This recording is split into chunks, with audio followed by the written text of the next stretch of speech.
Good evening, everyone. Welcome to this meeting of the Sacramento Metropolitan. Coming. Would everyone please stand and join me in the Pledge of Allegiance? I pledge allegiance to the flag of the United States of America and to the republic for which it stands, one nation, under God, indivisible, with liberty and justice for all.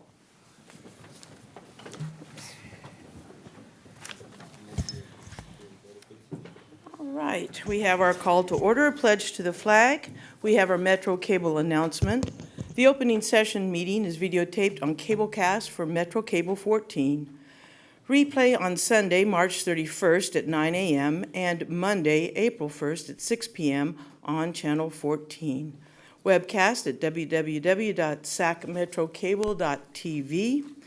The open session meetings are also available for viewing on the district website at www.metrofire.ca.gov. All right, we have the public opportunity to discuss matters of public interest within this district jurisdiction, including items on or not on the agenda. I do have some speaker forms, but we will hear those when the action item is called, which should be shortly. All right, and with that, we'll move to consent. Madam Chair, I'll move the consent. Okay, it's been first and seconded. Would you please call the roll? Director Sailors. Aye. Gould. Aye. Orzali. Aye. Sheets. Aye. Kelly. Aye. Wood. Aye. Clark. Aye. Barnes. Aye. And Jones. Aye. Motion passes. All right, thanks very much. And for those who are following the agenda, the presentation item has been tabled, and we will re-agendize it for our next meeting. With that, we're going to move on to action items. We have three. The first one is sale of real property, Station 33 on Main Avenue in Orangeville. We have Economic Development Manager Jeff Fry for the presentation. Welcome to the podium, Mr. Fry. Well, thank you, Madam Chair, and good evening, Directors, Chief Harms. I just want to take a couple minutes here and provide a little bit of an update and a new recommendation regarding the disposition of former Station 33 and the parcels associated with it. As you recall, last July 25th, we asked the board to declare that property surplus to our mission. The board did enact a resolution to allow us to move forward with the disposition process. Shortly after that time, we started that process by complying with the California Surplus Act. We released it to all public agencies that might have an interest. There's a 60-day period to allow them to determine whether or not there's interest in that property. At the end of that period, the Orangeville Park and Recreation District gave us notice that they would like to move forward with a negotiation process. So that started a 90-day negotiation process with the Park District. At the end of that process, on January 34th, their board determined that they didn't want to move forward with that purchase. So during that time, we received a lot of interest in the property, unsolicited offers, interests from various parties. So based with that information, we thought the pertinent thing to do was release it to the public through a residential listing process. We retained Maggie Frisch with Lion Real Estate, a broker there, who assisted the district in selling Station 107 12 years ago or so. So she has history working with us. We moved forward with the listing of that property, and all offers were due to the district on March 17th. With that, we had 26 offers in total. Two of the conditions we were asking for is we wanted all cash offers with proof of funds, and we asked that all contingencies be removed. And there were two offers in that group of 26 that comply with that request. So those are the two that we're here to present to you today. Those two offers, one at $265,400, the second at $255,000. We feel is in the best interest in the district to move forward with those offers and see if we can come to a sale. So our staff recommendation is for the board to authorize the fire chief or his designee to effect the sale property to the highest preferred offer at $265,400 or the second highest at $255,000 if the first one were to fall out of escrow. So with that said, I will take any questions or comments. Do we have any questions or comments from members of the board? Right. Okay, well, we do. If Sorry. I could. So this is Station 33. This was the small station that's just north of Greenback on Main. Is that correct? Correct. And I didn't realize that there were 3 acres attached to that. There's 3 parcels in total. I believe the acreage is actually 7 acres. Oh, 7 acres, excuse me. 7 acres, are they all attached, or does that include any of the land across the street? No, they're all. All attached right Yeah. there, 7 acres. Correct. Interesting. And $260 some odd thousand is the most that 7 acres in the middle of Fair Oaks would fetch? Correct. Orangeville, pardon me. So there is, one of the things we wanted everybody to know is it is zoned open spaces, park and rec. Okay, So that was a limiting factor on ultimately the value or the price of the property, and I think those offers reflect that. And tied to that is why we asked for all those conditions, cash offers and removing all contingencies. okay, thank you. I have. Yes, sir. Can you explain what the contingencies are? Sure. I mean, they're pretty common to most real estate transactions. Okay. But to give you an example, sometimes people ask for a period to inspect the home or property in general to see what issues there. It may affect actually offer the purchase price. They may use that to renegotiate the price. Often contingencies are based on financing. So in this case, we asked for all cash offers. So we didn't want to entertain any contingencies related to that. There are others, but I think those are the 2 big ones. I get it. I just wanted you to explain it. So, yeah. Thank you very much. Okay, thank you, Director. Are there any other further? Director Gould? Thank you, Madam Chair. Just really quickly, so what you're telling us is we've exhausted all of our opportunities to work with the Park District to come to some consensus in the fact that it's zoned that way, which would probably be the preference of the region, or at least the area, to have that.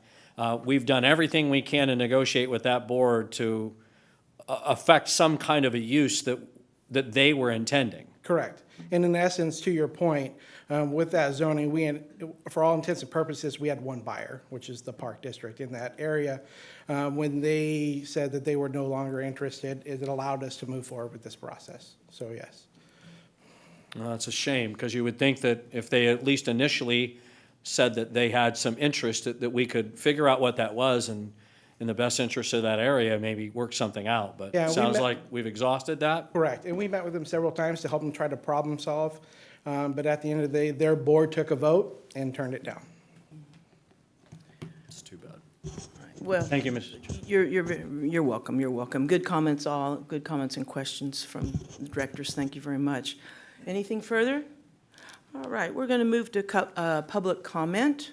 I'd like to remind everyone we have 3 minutes for each speaker. Our first form is from Jane Schultz. Welcome to the podium, Ms. Schultz. So you're not going to start my 3 minutes till, not now. Tick-tock. First, huh? I said tick-tock, tick-tock. Tick-tock, tick-tock, tick-tock. It's not long, see, it's just a little thing here. And let's stop the clock for it. There is an up and down for that podium if it can fit you better. And this is not part of my time. No, it is not, ma'am. That is absolutely correct. Thank you. Yeah, lower. I'm short. It's just a housekeeping thing. Yeah, that was fun. Don't worry about it. We'll get it Okay. squared away. You know, first of all, I'd like us to give a special thanks to the Sacramento Metropolitan Fire Department for all their professional, selfless protection and support that you've all provided to our community. I have appreciated this firsthand.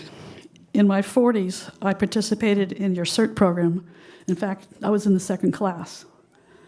Some of you look familiar. And it was a wonderful program. And I think it's still going strong. No, it's fine.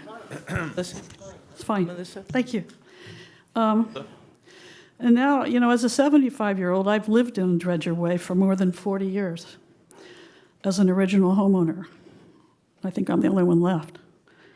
Metro Fire has come to my rescue many times from 33 and others. The most memorable being the bonfire under the summer-heated old oak trees in the greenbelt behind my house. I looked outside and saw this bonfire and the flames leaping into the oaks. And I got in my car and ran over to 33 and panicked. They jumped in their boots. They were over there in 5 minutes. And we never had any more bonfires. That one was out quickly. The firehouse was closed. When we moved in there in 1977, that was a perk. We had a firehouse to protect us from wildfires in the Mississippi Bar State Park and adjoining areas, but that was closed. And then CAL FIRE, they said, don't worry, CAL FIRE is going to be there during 4th of July and the fire season, and they were, but they weren't there last year. And it's worrisome because we don't know what's going to be set up here. We don't know what's coming next. We'd like it to be something good and useful. The park thing sounded really good. As an open and transparent district, we know that you would want the process of the sale of Firehouse 33 to include those of us who will be directly impacted by your choices and decisions. We as homeowners were not included in this initial process. We have questions. Most importantly, why are the land parcels and Firehouse packaged together? It complicates every part of this sale and has the potential to cause great harm to our neighborhood, our home values, the wildlife ecology, the parkland, the sewer and SMUD infrastructure in these parcels. I think a lot more study needs to be done about these parcels. Thank you. Thank you, ma'am. Appreciate your time. Next, we have Lynn Holmberg Gray.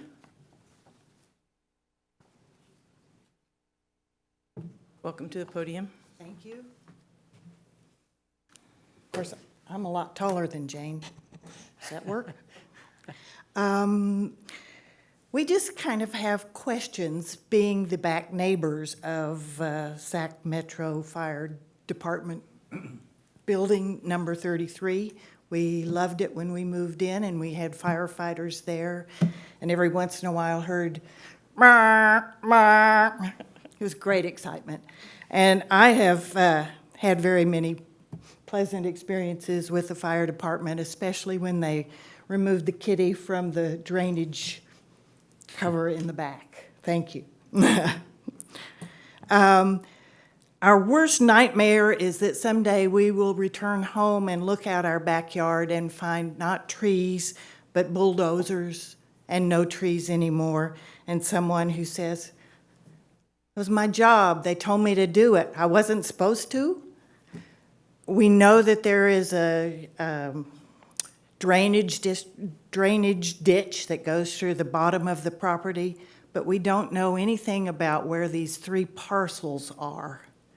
So we don't know if somebody's going to come in and put up big pylons and build 40-story apartment buildings there. We just have no idea what could go in. And actually, to know that it was initially zoned as open space comes as a bit of a surprise, but seems like the very best thing to keep it. The traffic on Main Street is amazingly heavy. If you ever try to cross Main to get to the other side, to get to Fair Oaks from Orangeville, you do tend to take your life into your hands. More traffic, we think, would be very problematic. And also, of course, like I said, it's a drainage area. It also is a major wildlife area. We do have skunks. We have possums. We have raccoons. We have probably a good crop of rats. But the coyotes that come through take care of them. We also have deer, raptors, all sorts of birds. We would love to see those taken into consideration, as well as the neighbors, who include me. And so basically, I still have questions. We want to know what's going to happen. Who's going to go in there? What are they going to do? How much of that land are they going to be able to use, because it is a ravine? And is there even a map that we can look at? Where do I find a map that shows us what those parcels are? And I think my 3 minutes is done. And thank you very much. Yes, ma'am. Thank you very much. Next up, we have Guy Gillen. Welcome to the podium, Mr. Gillen. Thank you, ladies and gentlemen, and the chief and all the staff that are here. I live at 5148 Dredger. There's approximately 23 homes that border this property, possibly 25. There's 2 courts that back up to it. There are 3 parcels that are attached to this firehouse. My understanding is they've been deeded and given as gifts to the Metropolitan Fire Department over a period of multiple generations of changes in the ownership of the land that's in the area. The consensus I have with my fellow neighbors is that our biggest concern is not that you try to bring to life a mothballed fire station.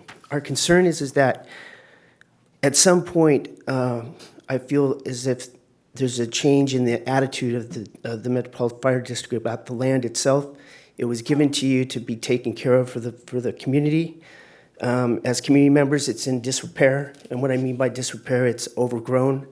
There are 3 parcels. I submitted to you 3 pictures of some of the areas that are within those parcels that show damage to the drainage ditches, and I think that whoever it is that's purchasing this property is ill-prepared to go ahead and spend the money necessary to do the improvements that need to be made to make it a safe environment for our community. Because I've walked the property, and I would suggest to you that none of you would think that it is anything less than a fire hazard. And I say that because the observation that you see from going up and down the road is only one of the parcels. There's 2 parcels that go way back behind an unseen area of the neighborhood. And in that area, there's been no fire suppression activities such as the goats that have been brought out to graze, or the weed whacking and what used to come as labor from the probation department and other groups that would come in and cut down and clear out the underbrush. And so although we're having the wettest season that we've probably ever had on record for the area, we have an area that within the next 6 months will dry out, has cottonwoods and an extensive amount of overgrowth that has not been addressed or taken care of in many years. And I submit that it should be reviewed and taken a look at in detail, so that if the board wants to move forward with giving this to someone else as a sale, that they give it to them in a condition that would be safe for the whole community and not put upon them the requirement that you guys took on when you accepted the property as a deed, to keep it safe for the community. So thank you. Okay. Thank you, sir. Next up, we have David Moscat. Hello, ladies and gentlemen. My name is David Moscat. I'm a homeowner on Dredger Way. I butt up right against the greenbelt that's up for sale right now. And as a homeowner, the open space greenbelt was a huge reason why my wife and I purchased the property, over 6 years ago. Actually, it's pretty much the reason why we bought it. We just love it back there. The kids love it. I just feel like we should have been informed prior to the offer of sale. I actually just drove down Main and saw the firehouse is for sale. That can't be the whole greenbelt, and then we've come to find out that it is up for sale. It's just kind of surprising. We have concerns that the sale to a private person could allow for negative changes such as habitat loss, increased noise, loss of privacy, even just unsightly fence going through the property would, that's not why we bought the house, to look at fences. We like the open space. We like watching the turkeys and deer move through the area. The area is a wildlife corridor. It's oak habitat, it's riparian habitat. We have a drain that goes through there. It's got, supports a lot of wildlife, and it just seems like in Sac County, that kind of habitat is at loss with development, and I think everyone here probably knows the importance of that habitat. And so we would just like to request that the board allow a little bit more time for negotiations with the Park District. Now that us citizens that are affected by this are aware of the sale, I think if we went out and talked to the board, maybe we could help influence this decision. We just found out about it. We've already gathered some folks here today, and there's a lot more people that I'm sure would come to the table. So we'd like to, I request that it's tabled for 33 to 60 days to allow more time for negotiations. That's all I have. All right, thank you very much. All right, we'll reopen for discussion and comments, questions from the board. Madam Director Chair, Burke? I make a motion that we table this basically exactly as this last gentleman suggested. I think that what we've heard tonight is something we've wanted for a long time, is community involvement. And I think there's enough questions, and I can totally appreciate where you all are coming from, that we need to get answers to these things. We've held this property for quite a long time. I don't think seeing it go away in a matter of days is going to be a big deal, in the sense of we don't need that sale for our organization to continue solvent. And so I totally make a motion that we postpone this decision until some more decisions and more information is provided to us. And most importantly, engage the community that's going to be most impacted by whatever we can collectively come up with. And then I would just ask you folks, you have elected officials that run a park district. Let's see if we can put some concern in their part, because I'd love to see it stay open. Thank you, Madam Chair. Okay. Are there any other questions or comments? Well, Director Kelly and then Director Wood. Is that? Not knowing exactly what may occur here or in the next 30 to 60 days, I would suggest that you contact your board of supervisor, whoever your supervisor is, and speak to them, because if somebody's buying it with the intent to develop it, they're surely going to need a zoning change. And your supervisor will certainly have some influence over that. But yeah, I wholeheartedly agree with my director, and would just offer my comments as a suggestion if you care to. Matt, can you give me a second? Yeah? Oh, Well, good. okay. Yield my No, time no, back. let's have a little bit more discussion. I think we need to hone in on that motion myself. Before we have any motion, and I don't disagree with the concept that Grant's got, I think we need to hear from Jeff as to whether or not we're under any contract or other repercussions that tabling this might put us at risk for. Exactly. So, And we are. The offers were written to be valid through this board meeting. So if the board is to choose to wait the 60-day period, we would have to reinitiate that listing process. so it's just the listing process. We're not under any penalties or financial repercussions other than losing the sale. We're not in contract where we'd have a breach of something. No, we did disclose in the listing that all those offers were contingent on board approval. So I feel like that was made aware early in the process. Director Azali? So that being the case, what are, other than, I understand, if we hold this for 60 days, for another 60 days, that puts us, negates these offers. Is that true? Yes. Okay. We would then go back through the process again. Okay. What are the implications of us going back through the process again? I have absolutely no idea. I Okay. couldn't speak to that. Okay. Madam Chair, Jim, Director Barnes, and then Director Gould. Thank you. Thank you, Madam Chair, and thank you for the comments. I appreciate you coming. Obviously, this means a lot. This impacts the family life and everybody around. I would ask Mr. Fry if you could kind of just explain to everybody what this process was like, and were neighbors notified? Did we know, and how long have we been at this? If you could just please explain that to all of us. Sure. Neighbors were not notified, probably to their content. I would say with the amount of phone calls and email traffic that I've had since I've been here over the last year or two, I felt like the message was out. I had a number of phone calls probably over the last year, specifically related to this property and it potentially being released for sale. So as far as being transparent, I feel like the information was out there. Could we have notified next door neighbors with some kind of letter or so forth? Sure, possibly. Director, the answer? Okay.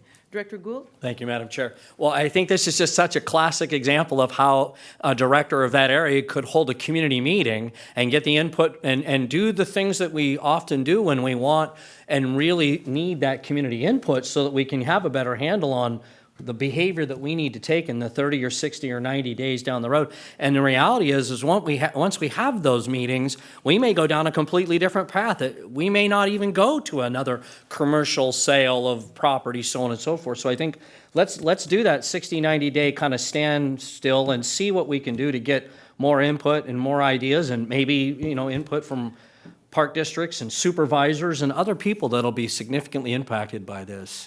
Director Gould, if I may. Yeah. We did ask if the offers were interested to tell us how they intended to use the property. And I feel I'd be remiss if I didn't let you know that we did receive a letter from the highest offer. She's very community oriented. She would like to use the property to provide yoga and meditation directly related to the community. And if I may, I'd like to read her letter. She says that she's been a yoga instructor in Fair Oaks and Roseville and Rockland for 13 years, and she wanted to let you know what she wanted to do with the property. And she wanted to take the old fire station to a place where she can create healing energy to serve the community and carry on the mission to help others. Previously, she's held karma classes to help victims of the campfire. And she's been doing this for years, and she would love to continue to do charity events with this station. And she states in this letter that she'll be offering free yoga to other victims suffering from any number of tragedies, fire or personal. And she was grateful to have the opportunity to submit the offer. So I feel like that was important information to share with the board. Thank you, Joe. All Thank you, right. Madam Chair. Okay. I have a couple comments. The property right now is zoned as open space. Correct. That is how we would sell it, no matter to whom. It's open space. Zoning is not under the jurisdiction of Metro Fire. A zoning change, and it's a really big deal. I agree with many of the comments from the audience. It's a very big deal to change something from open space to another more developed one. But that's a process that happens with your Community Advisory Council, Orangeville. It also goes through the Planning Commission and then ultimately the Board of Supervisors. That's the process for a zoning change, and that is quite onerous.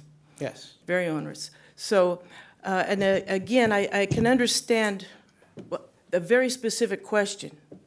All of this talk is great. The question is, why didn't the Park District, why did they decide not to purchase it? Do we know any stated public reasons? Ironically, they thought the price was too high, and to disclose that, we were willing to sell it to them at $80,000.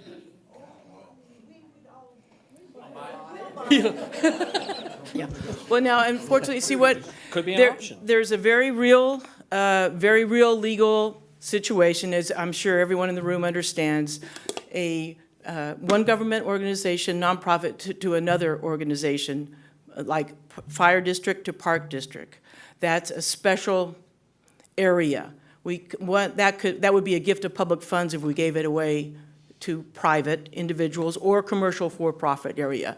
So what we need to focus on is, well, if they didn't take it for $80,000, I'm sorry, that's we can't give it away. I mean, that was a gift. Yeah. But it was it was between two public agencies. In complying with the Surplus Act. I would add Thank that. you, thank you, in complying with the Surplus Act. So at first, honestly, I was inclined to say, okay, it'll be, I could see a motion 60 days, but the only action is if Orangeville would, Parks and Rec District would accept it. That's the only issue that would happen within that time period, because that's what the key is here. And yet, if they wouldn't take it for 80, that doesn't bode well for that type of, timeout, so to speak. So I'm very concerned about that. I just want to say, on behalf of the district and my job for the district, our primary mission is to provide fire service. And there's a very real piece of I think my obligation is to provide that service. And in this case, those are capital dollars that we could use and put to real use, providing the service that we're entrusted by the public to provide. So I realize there are other considerations here, but I would like to say that $264,000 would go a long way in doing a lot of things we need to do through the district with capital funds. And I will be here next board meeting talking about some of those needs. So I feel like I wouldn't be doing my job if I didn't express that. Those are dollars that we can use, quite frankly. Mm-hmm. Are there other additional comments or questions? We have a staff recommend, oh, sorry. Here's a question from the audience. Oh, yes, sir, thank you. Of course.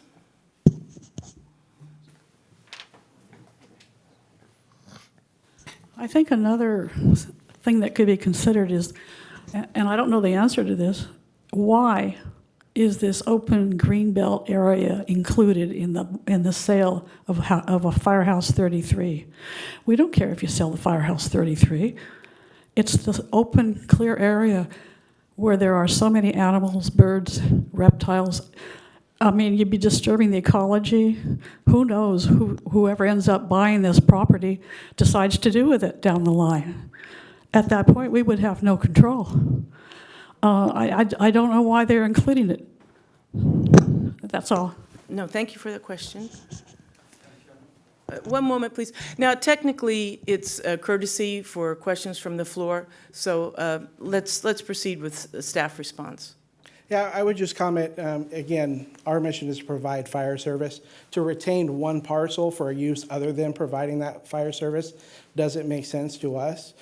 So it makes sense for us to sell the property as a whole and allow us to move forward with our service delivery, essentially. Yeah, well, thank you. Thank you, Jeff. A lot of the compelling arguments that have, and positions that have been stated at our podium really belong in front of the Board of Supervisors. Again, we don't have control over a zoning change, and right now it is zoned as open space, period, amen. So that's the situation. Are there any other further comments or questions? Well, we had, does anyone care to restate any motion and/or entertain staff's recommendation? I put my motion on the floor and it was seconded, so at that stage, it needs to have a vote up or down, and then we can move to. Well, I think you need to restate. Okay, no problem. With great respect. No. It needs to be very specific, because the only issue is if whether or not Orangeville Park District would purchase it, and then we go back into, are they going to purchase it for 80, or are they going to purchase it for 265? All It right. gets pretty complicated pretty quickly. Sure, no problem. All right, then let's do this. I think just for a matter of process, I'll rescind my motion, and then I will make a motion that we reject the staff's recommendation at this time.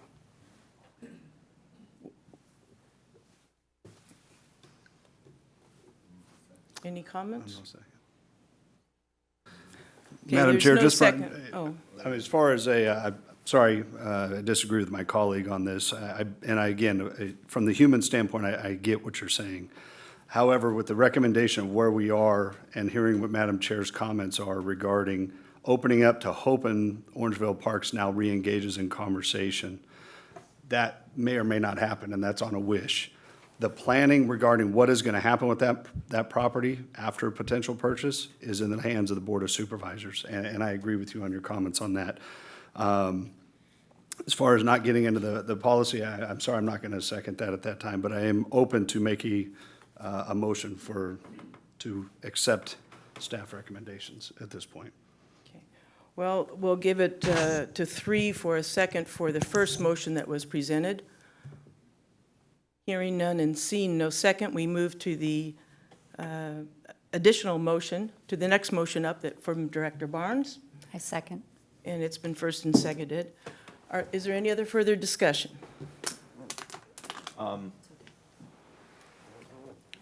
It's not the first time I've heard that station was deeded to Metro Fire for our care and consideration. Would it be awful to imagine us passing that goodwill on to the Park District? I don't know. I hear $265,000 to provide the services that we do, but at the same time, I'm conflicted on whether or not we should profit on something that was given to us for our safekeeping.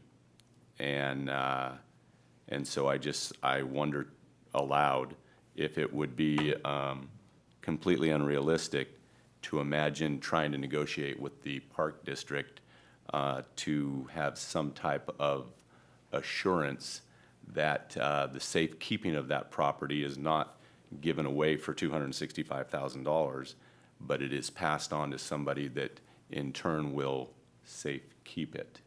So I'm just wondering aloud in discussion. Well, that's noble, my opinion, noble wondering, but there's absolutely no guarantee whatsoever on any intentions for the future. So we do have a motion and a second. I would like to, are there any other comments from my fellow directors? Okay, I would like to comment again. This is zoned open space, and that is a huge, that's a huge foundation to keep it that way. It really is. For example, well, I'm aside, I'd be glad to talk to some folks offline on it, but there have been numerous instances, like with the vernal pools off of Zinfandel, and then the realigning of Zinfandel for that, because neighborhood groups got together and went to the appropriate jurisdiction who has the authority to decide on that, and that's the County Board of Supervisors. Unfortunately, it's not Metro Fire. All right, I'll call for the question then. Director Sailors, Aye. Gould, No. Orzali, Aye. Sheets, Aye. Kelly, No. Wood, Aye. Clark, Aye. Barnes, Aye. and Jones. Aye. Motion passes. Okay. Thank you, everyone, for the discussion and comments. All right. Not the end of the line for you. Yeah. Again, we can, Chair. Sure, sure. I'm sure most of you have no idea. No, go ahead and come to the microphone and state your name, and welcome Hi. to the podium. My name is Vern Perrin, and I'm the one in the last house on Treasury Way. Most of you are probably not familiar with the acreage at all. It is a runoff area for the storms in the waterway. It slopes down drastically. There's a huge septic line that runs down through the middle of it. There's a waterway or a river in there now because it's been raining. There's a couple acres up on top where the firehouse is. And to me, my thoughts is that's the only place where someone could do any logical building. What they would do with the rest of the property would probably be more expensive and more damaging to the rest of the area.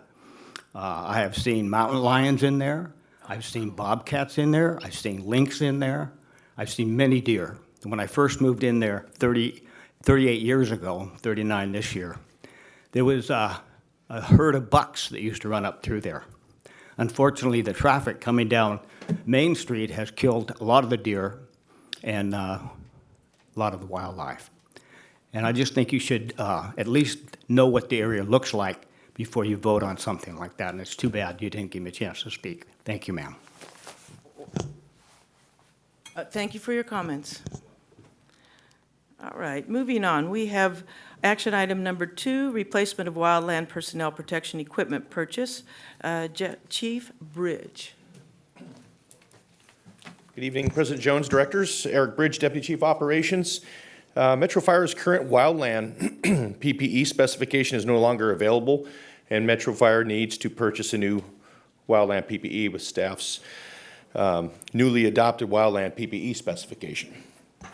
So just a little background. At the end of 2018, the wildland team was tasked with identifying a new wildland PPE garment.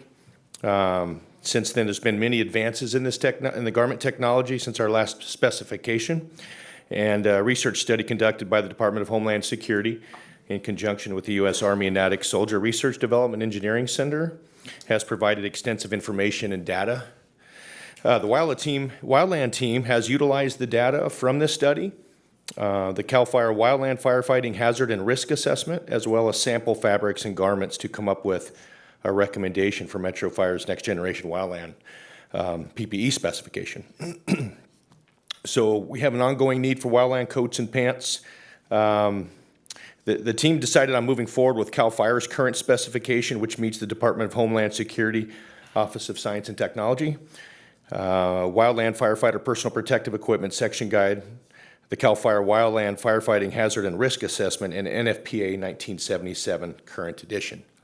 So all of this to tell you that the research has been extensive, and it's with CAL FIRE spec. And CAL FIRE is, as most of you are aware, is the leaders in the wildland arena when it comes to wildland firefighting.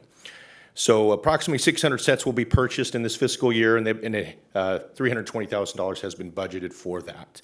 So its staff recommends that the Board of Directors authorize staff to move forward with the purchase of replacement wildland PPE. I'm happy to answer any questions. All right, thank you. Are there any questions for Chief Bridge? Director Gould. Thank you, Madam Chair. Chief, like we do in our purchasing of fire equipment, we often get on board with other purchasing processes. Since we've agreed to lockstep in basically to the same scientific standards that the CAL FIRE folks use, is there an opportunity either now or down the road to look at purchasing that equipment in a bigger purchasing process so that the cost can be driven down even further? Because I'm sure I'm looking at these numbers and thinking, man, you've probably done a really good job to get them where they're at, but I'm just thinking we buy fire engines and things like that in other ways. Is that something that's been discussed, and I'd love to hear your thoughts? Yeah, I could share with you that we have, and I don't believe Mark's with us today, Mark Jones, but I know he does a lot of work with trying to get in group purchases.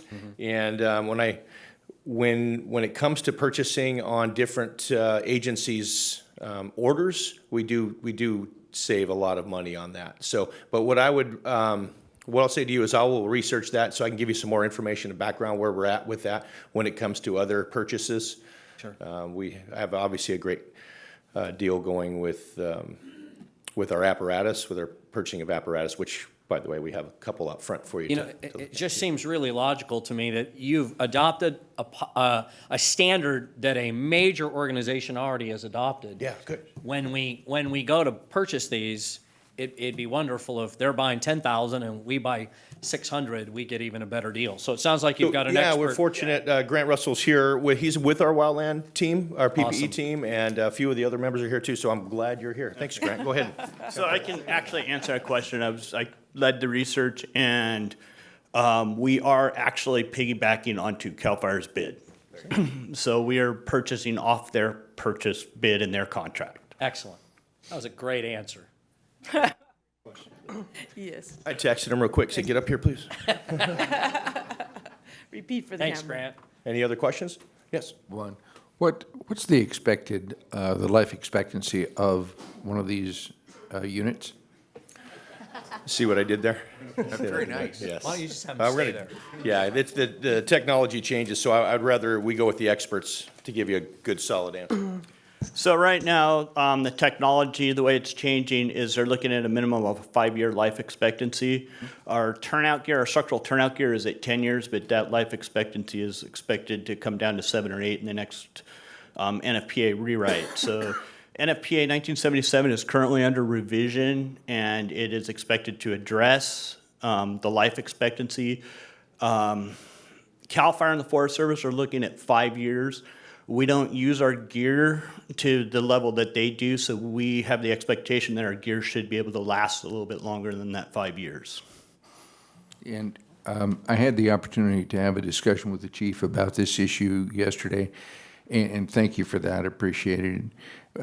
He also made some great points about, by virtue of having 2 sets of equipment, 1 set could be sent out, have it laundered, and we're always concerned about the exposure to carcinogens that comes from the nature of where these suits are used. Is there any data that talks about that, or is it? So NFPA 1877 is currently being written, which addresses that exact issue. So it is going to have specifications for laundering and inspection. So the inspections and the laundering process that our structural gear goes through right now is going to end up being applied to our Wildland gear. And the timeline for that NFPA standard being released is probably going to be somewhere in the next 18 to 24 months. Mm-hmm. Okay, great, thank you. Director Rosali, if I could just comment on that there. There's, right now in the both standards, there's some struggles with putting time on something. And the biggest thing that happens is that some people may use their gear and wear it out in 2 years. And then some people just, the gear shrinks and doesn't fit them anymore. And it goes for a longer period of time during that. So what the standard would really like to come to is a testing mechanism that says, after 10 years, gear should be replaced just because technology has changed and it's probably been exposed to UA, ultraviolet rays and everything, you need to do it. But what they're trying to come to is a non-destructive test that says, this one has been used a lot, it needs to be replaced, or this one has not. And I really think that our folks that wash and clean gear, and what we've told them is, hey, take care of it, but if you see something that's coming through and it's getting old, and you've seen it a number of times, it's what's protecting our members. Throw it away. Give them something new to be able to, so that they have the best protection. And then some of it will just last a while because it's a position that someone doesn't wear it. But we are involved with that standard. Chief House has been involved with DuPont, who is doing a lot of the research. And I think the group has done a great job of saying what's the best thing out there for our people. Yeah. Thank you very much for those comments, Chief. Any additional comments from staff? Any additional comments or questions from directors? I had one. Yes, ma'am. Can I ask a question about the materials and the chemicals that they put on to make them fire retardant? Because they used to use no-mix. Are they still using no-mix? So the new generation material is not Nomex. Okay. It is an aramid fiber, and it was developed by the military to meet their needs for working in hot environments in the desert, but being able to withstand flash burn injuries that soldiers wearing polyester uniforms were receiving extensive injuries from. So they developed the fabric to meet their needs, and the Homeland Security study identified those fabrics as being viable options for the fire service. And of the chemicals that they're putting on the exterior to make them fire It's in the fibers. As far as I can tell, there is no chemicals added. It's all in the composition of the fabrics with Kevlar and other fibers that are being used in that process. Perfect. So they're much less carcinogenic than they used to be. Yes. Thank you. Great question that solicited some really good information. Thank you, Captain. Madam Chair, I make a motion to adopt. I second it. All right, it's been first and seconded. Madam Clerk, please call the roll. Director Sailors. Aye. Gould. Aye. Orzali. Aye. Sheets. Aye. Kelly. Aye. Wood. Aye. Clark. Aye. Barnes. Aye. And Jones. Aye. Motion passes. All right, thank you. All right, our third action item tonight is nomination of special districts representative for the Sacramento County Treasury Oversight Committee. And with that kind of title, we're going to turn it over to Chief Casatini. Thank you, Chief, and welcome to the podium. Thank you, President Jones, Board of Directors, Fire Chief Harms, and staff. Greg Casantini, Deputy Fire Chief. So the County of Sacramento is conducting the selection process for a special districts representative to serve on the Sacramento County Treasury Oversight Committee. The duties of the committee include review of the investment policy of the pooled investment fund, quarterly review of investments, and to cause an annual audit of the portfolio. The position requires academic or practical experience in public finance and should meet the restrictions as outlined in the Treasury Oversight Committee fact sheet, which is the attachment. The current term expires on June 30th. It is a 3-year appointment. Staff recommends that you consider nominating one candidate for the special district representative for the Sacramento County Treasury Oversight Committee. Any questions? Are there any questions or comments? I believe we do have a potential nominee, is that correct? That is correct. I believe staff recommends Amanda Thomas, the CFO. Second, third, fourth, and fifth.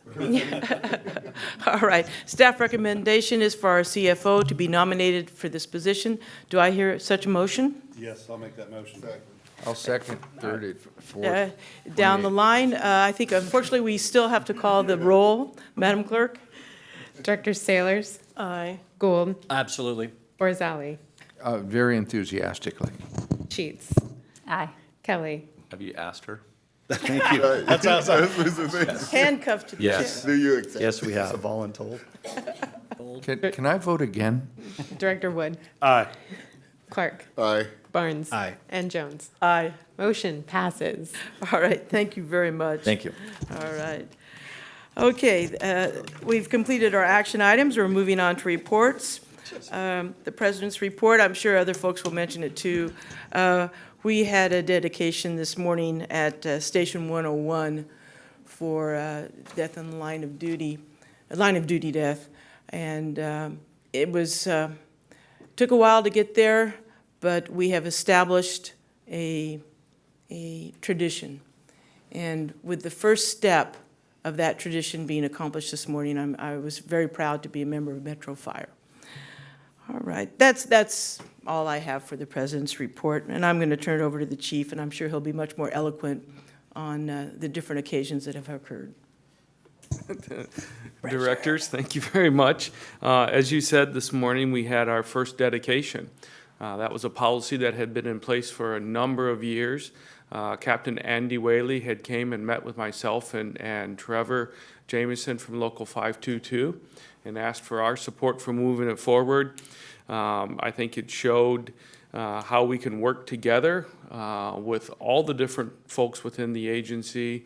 And then with your support, we have a plan together, and the plan has, until we can catch up, and hopefully we won't add any more, but 4 per year. Today we had it out there. Andy was there. The first one was at Station 101.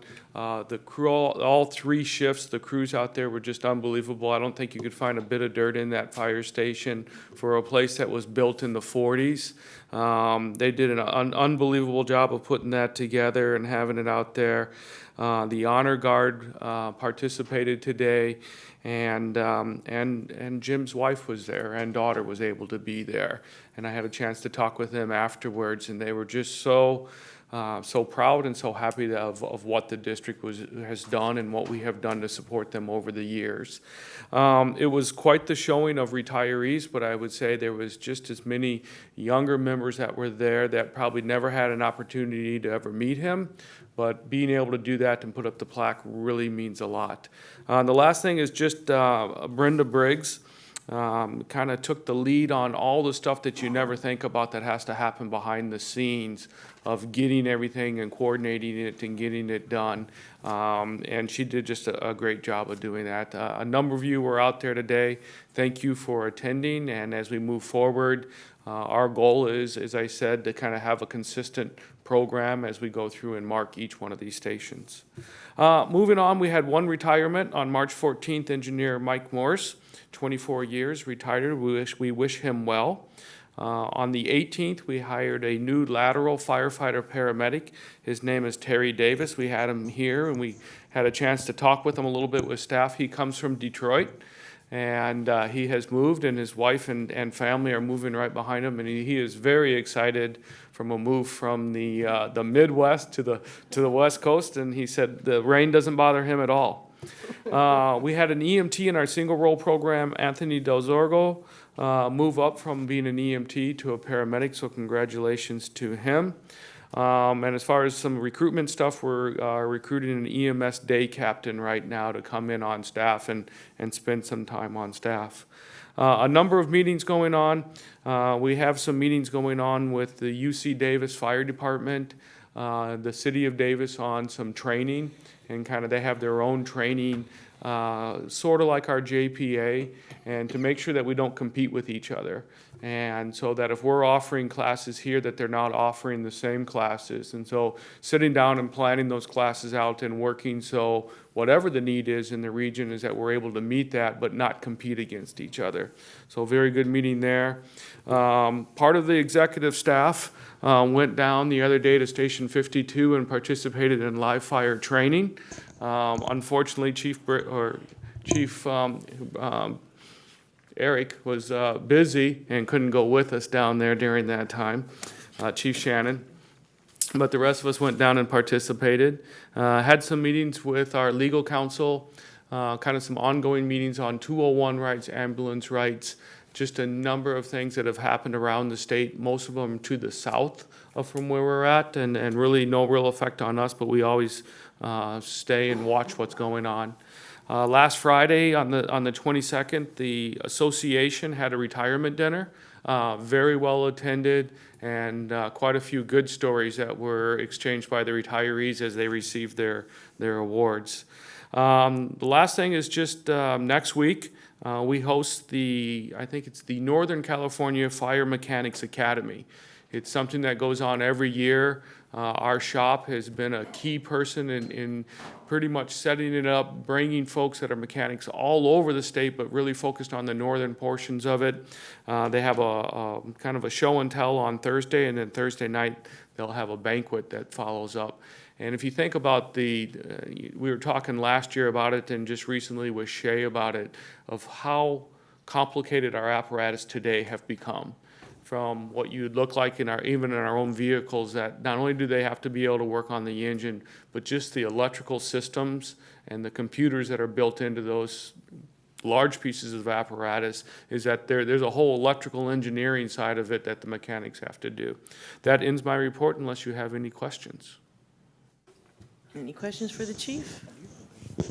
All right, thank you, Chief, appreciate that. We're going to move to Chief Eric Bridge for the operations report.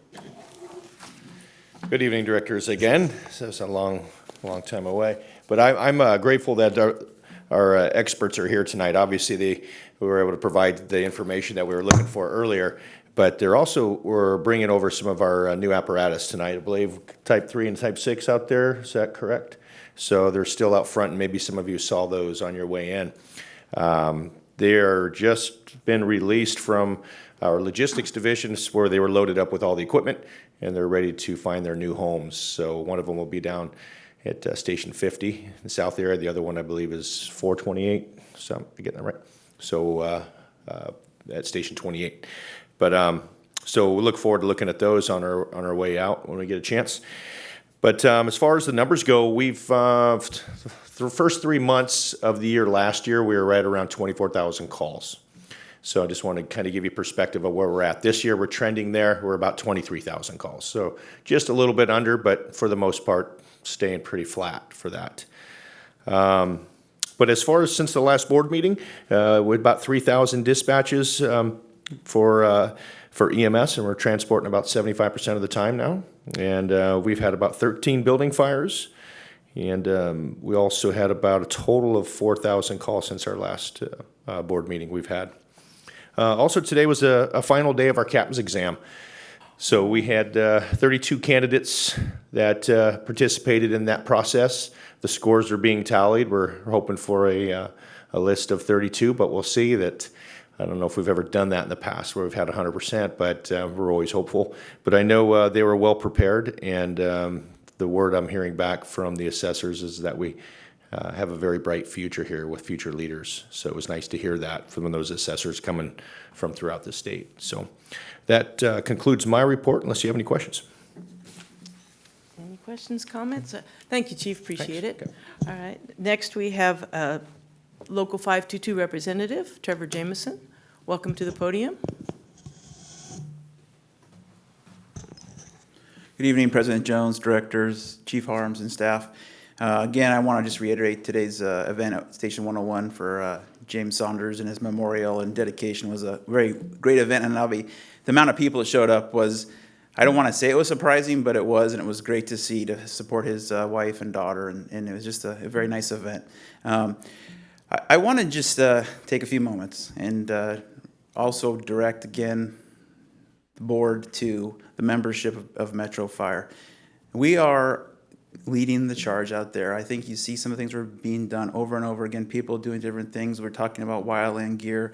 We're talking about classes coming here. We're realistically for us, we're we're in the forefront. And I start that way because I know we're having these contract negotiations, and I will say in public, we are out of contract. And I do appreciate very much so the relationships we have developed, the ability to communicate with staff, with the board.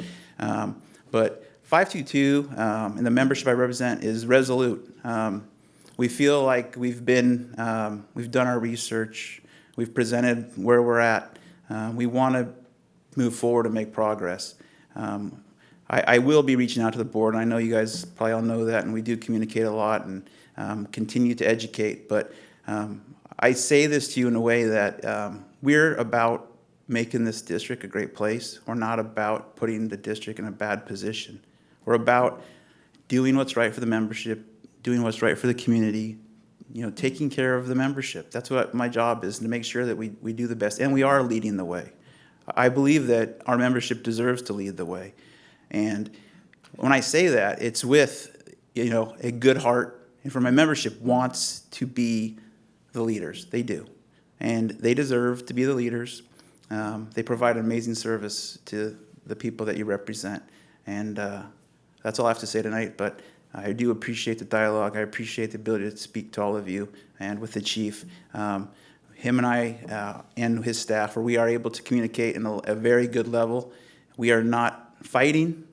We are communicating in a professional manner, and I do appreciate that very much so. So thank you. All right. Thank you. Thank you. Are there any questions or comments for Mr. Jameson?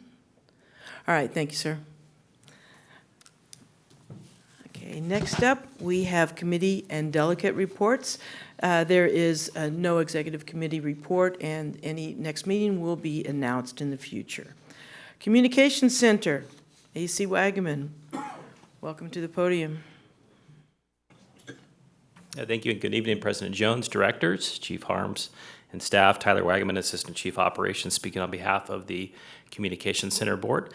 We last met on Tuesday, March 26. Executive Director Joe Thusen provided us a very extensive after-action review of the power outage that occurred on January 6th. With that, had several recommendations on hardening the infrastructure and other facility type of items there.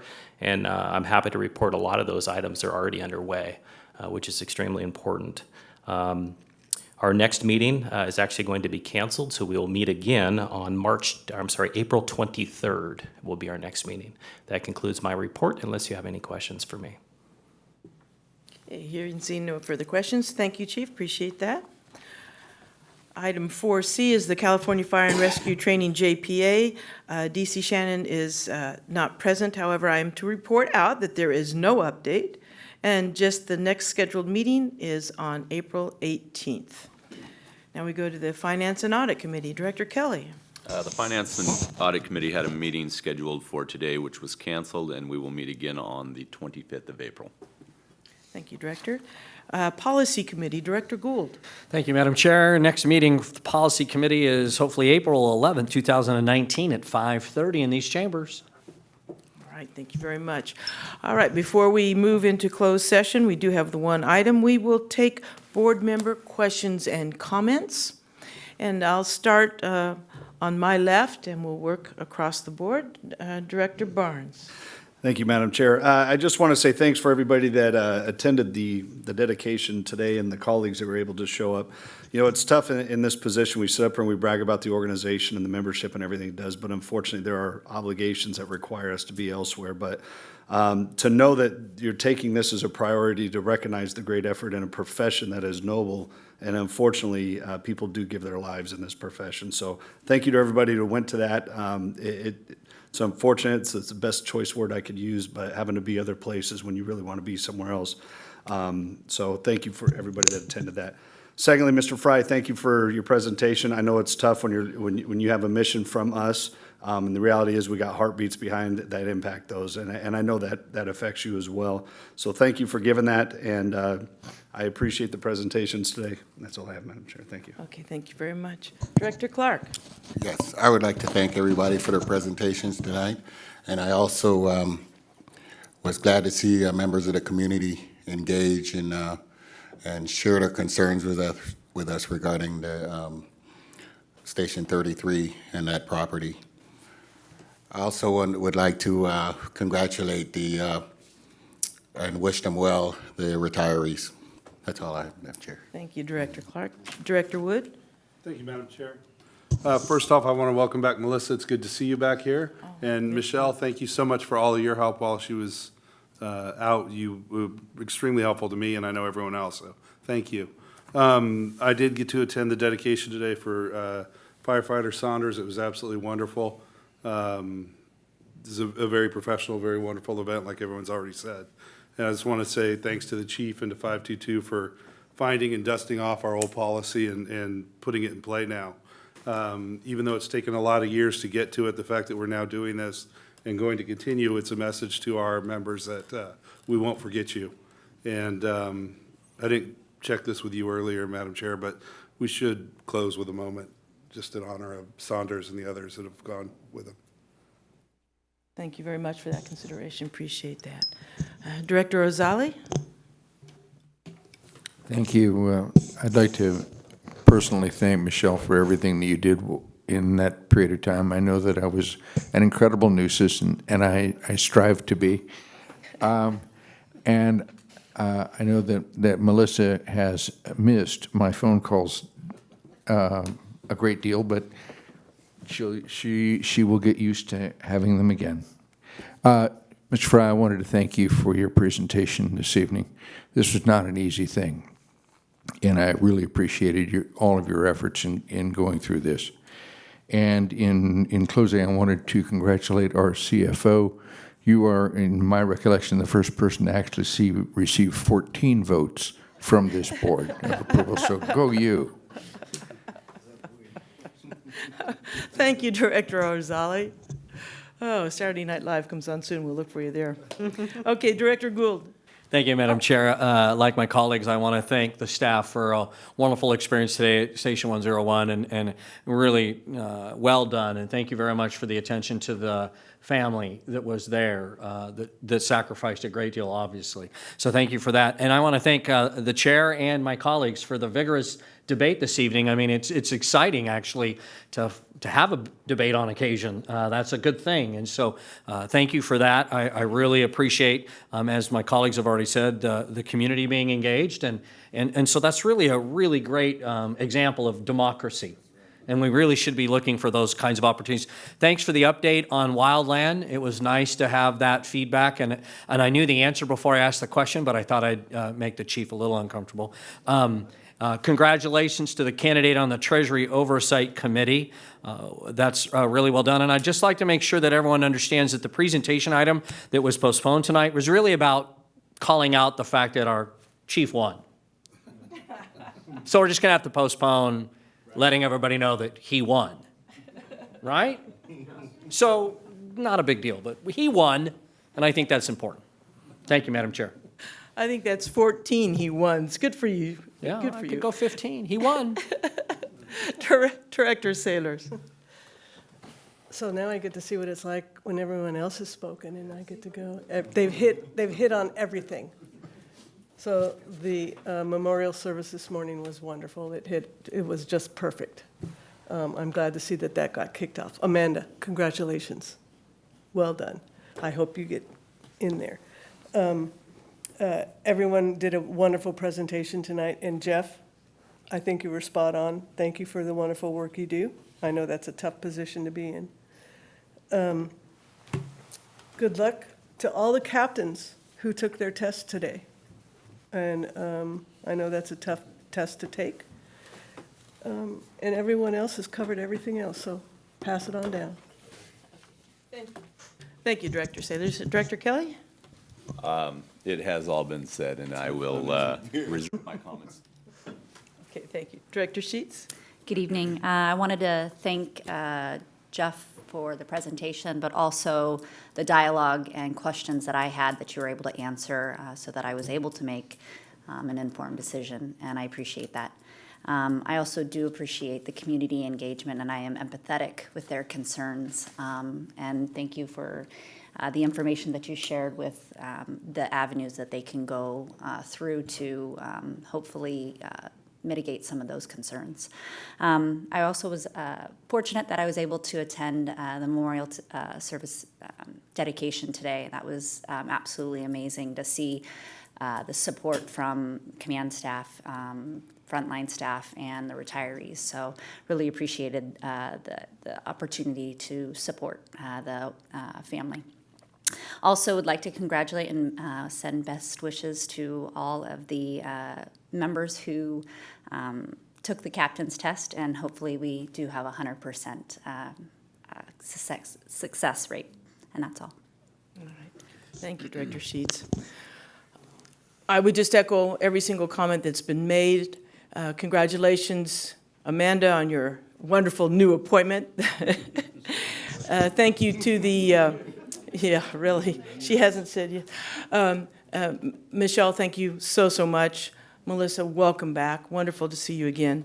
And I would like to congratulate both our community participants as well as staff, Mr. Fry, and the directors, because we've had a little bit tonight of what a board is supposed to do. We're supposed to engage, listen, ask questions, and exchange information.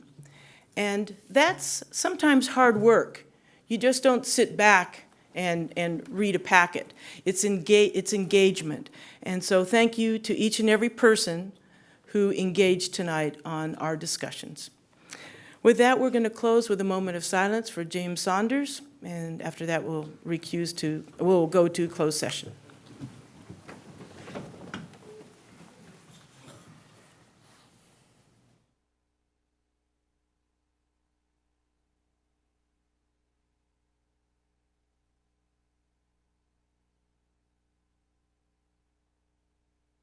Thank you all. We're now, open meetings closed, and we go to closed session. Reopen shortly.